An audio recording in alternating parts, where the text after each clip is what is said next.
সোণোৱাল আমচাঙত যিখিনি মানুহ আছে আপুনি যে জেচিপি আৰু হাতী লগাই পেলাই হেয়া ভাঙি দিলে আপোনাৰটো একো নাই বাৰ ইহঁতৰ কি হৈছে আপুনি জানে নাজানে আৰু কেতিয়াও নাজানিব ইহঁত যেতিয়া থাকিছিল আপুনি মাটি অকণো দিব নাপাইলে না ইহঁতক আপোনাৰ পৰা মই সুধিছো সৰ্বানন্দ সোণোৱাল ইহঁতক আপুনি মুক্তি কিয় নিদিলে মুক্তিৰ বাবে ইহঁতক ঘৰ চুৰ মাৰ কৰি ইহঁতক ভিক্ষাৰী বনাই দিলে যে ইহঁত জংঘলতে আছিলে থাকিবলৈ জাগা নাই আপুনি থাকিবলৈ নিদিয়ে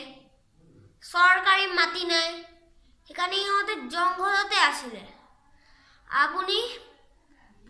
জেচিপি হাতী লগাই পেলাই গোটেই গাল ভাঙি দিলে ইহঁতে শান্তিত আছিলে বাৰু আপুনি ইহঁতৰ সপোন ধ্বংস কৰি পেলালে কিয় কওক সৰ্বানন্দ সোণোৱাল আপুনি এনেকুৱা কিয় কৰিলে আমাৰ নিচিনা সৰু সৰু ল'ৰা ছোৱালীয়ে এইবিলাক সহিবলগীয়া হৈছে আজি ইহঁত আছে ক'ত থাকিব ক'ত ইহঁতে আজি পঢ়ি আছেনে ইহঁতে আজি কিবা খাই পাইছেনে এতিয়ালৈকেতো পোৱা নাই নহয় আপুনি চৰকাৰ হৈ পেলাই এই অসমৰ মাটি জাতি ভেটি আপুনি চৰকাৰ হৈ পেলাই আপুনি একো সংশোধন কৰিবলৈ নাই পৰা পৰিৱৰ্তন কৰিবলৈ নাই পৰা আপুনি কৰি আছে কি আপুনি কৈছিলে চৰকাৰ হোৱাৰ আগত মই পৰিৱৰ্তন আনি পেলাই এৰিম নহ'লে মোক চৰকাৰৰ পৰা মই চৰকাৰ নহয় মই একো নহয় বাৰু এতিয়া কি হ'ল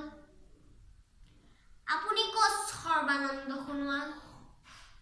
আপুনি ক'ত যেতিয়াৰ পৰা চৰকাৰ হ'লে আপোনাক নেদেখা হ'লো সেই আমচাঙৰ গাঁওবিলাক আপুনি ধ্বংস কৰি পেলালে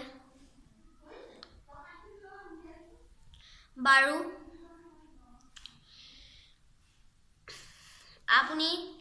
চৰকাৰ হ'লে নিৰ্দেশ নাই আপুনি এই অসমৰ মাটিত চৰকাৰ হৈ কৰিলে কি আপুনি একোৱে নকৰিলে আজি আপুনি এটা ল'ৰাৰ ওচৰত সঁচা কথা এটা ক'ব লাগিব আপুনি অকমানো অসম ৰাইজৰ বাবে ওলাই আহিবলৈ নাপাৰিলে আপুনি ইমান এনেকুৱা হ'ব বুলি অসমৰ ৰাইজে ভবাই নাছিলে ভাবিছিলে সৰ্বানন্দ চৰকাৰ হ'ব আমাৰ কাৰণে কিবা এটা ভাল হ'ব বাৰু একো নহ'ল অসমৰ ৰাইজে আপোনাৰ পৰা কিমান আশা কৰিছিল আপুনি ইহঁতৰ আশা কওঁকে আজি ক'ত গ'ল সৰ্বানন্দ সোণোৱাল আপুনি সুখ দিওঁ বুলি ক'লে আপুনি দুখে দিবলৈ পাৰে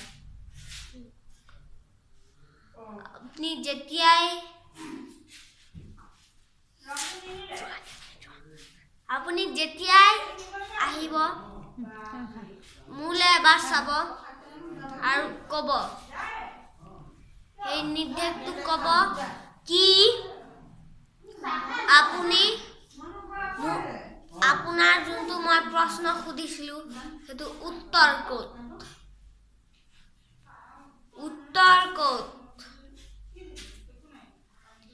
যি উত্তৰ আপুনি দিয়া নাই অসমবাসী ৰাইজক আজি সিমানেই অসমবাসী ৰাইজে একোটা কষ্ট পাই আছে আপুনিতো একো কষ্ট নাই পোৱা আপুনিতো নুবুজে বাৰু আমচাঙত যিখিনি মানুহ আছিলে আপুনি